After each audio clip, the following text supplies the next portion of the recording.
Alright, so today I'm going to do what is hopefully a quick forged Marksman build. Very similar to the forged signature, so you can probably follow along for that as well. I've prepared all the parts here, so the prints which have come off, cleaned up the print, all that sort of stuff. So taking out the support along there. You know, all the brims, I've actually done a little bit of, just so I'm not fiddling around during it, I've done a little bit of, you know, sanding and stuff just to clean it so I can get them on more easily. I've also made the dowels per the lengths on the spreadsheet. This is just slightly shorter, so this is a 350 just because I want a slightly more compact one. I think the presentation, sorry, is 370. So dowels are prepared, these holes are pilot drilled, and then this is a line aligned. And then these are just lines aligned using the alignment method in the presentation. All right, let's get into the build. So first thing we'll do is we'll build the rear portion, because that's the one which really requires a bit more thought as you're going through it. So we've got this rear part, and we have this part. So the longer end, which I've cleaned off. This is just an old dowel I had lying around. I'm going to insert that in there and align that line so it's in the middle of the hole. And then I'm just going to quickly pilot drill that. I'm just going to drill off to the side here. Don't do this holding it. And then I'm going to screw that in. Same deal. So I just got those screws out there. Yeah, screwed in. I'm going to attach the sling now. Sling doesn't really matter too much. I'll just, for the sake of expedience, I will just attach it like that. Just drill and put it in. And then we will attach the rear part, the elbow joint, sorry. Same deal, align the elbow joint width to the line straight through the middle. And then I'm going to just quickly pilot drill. Pilot drilling is not essential, especially if you have self-tapping wood screws. However, I just do it just to really make sure we're not going to split the wood. So yep, just screwing that in. So that's pretty much the rear main part made. Let's now move to, I'll just put this aside, this part here. I'll just show you what it looks like at this stage, and then put it aside. Now let's move to this rear sliding part. So you've got this little part printed. If you're right-handed, you probably want this away from your body, so put it on this side. If you're left-handed, you put it on that side. And see that little hex hole type thing? Just insert and click that in there. Might be a bit tight.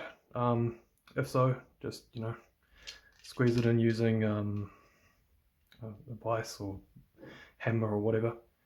Now that that's inserted in there, you can actually bring this part back. Go up through here, and then back, and then in. Now it's locked together. You don't actually have to do this first, you can do it after. It's just there.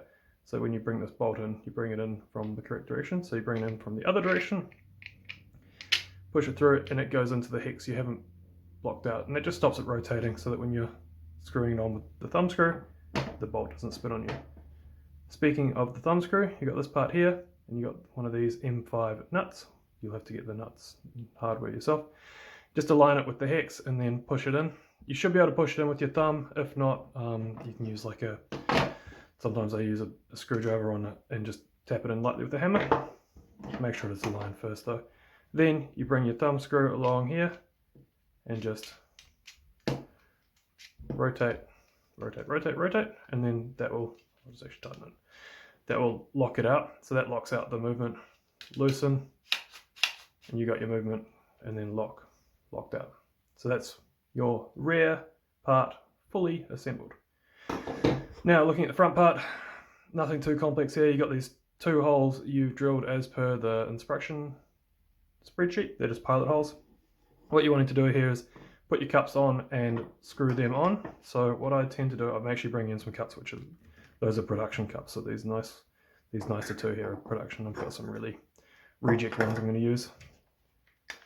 Old reject ones.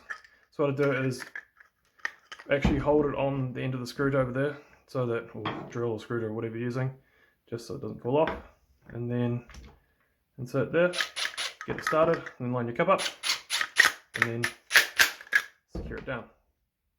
That's that one. If you're Right-handed, you'll want the scoop on the front, to the right, just as you grip, and other way around if you're left-handed.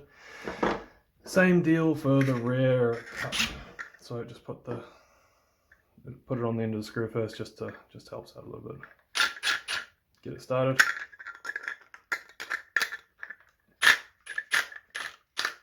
Awkwardly lose your drill off the end of it. This is really hard to do on camera.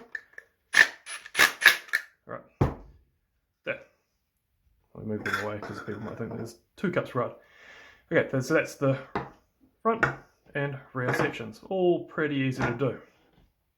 Now, to bring them together, to finalize your stock, just insert a line with that alignment line you made.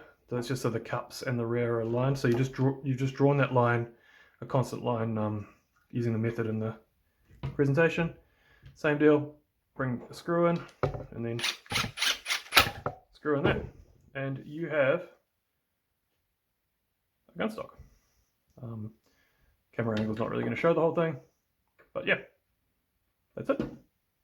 Enjoy.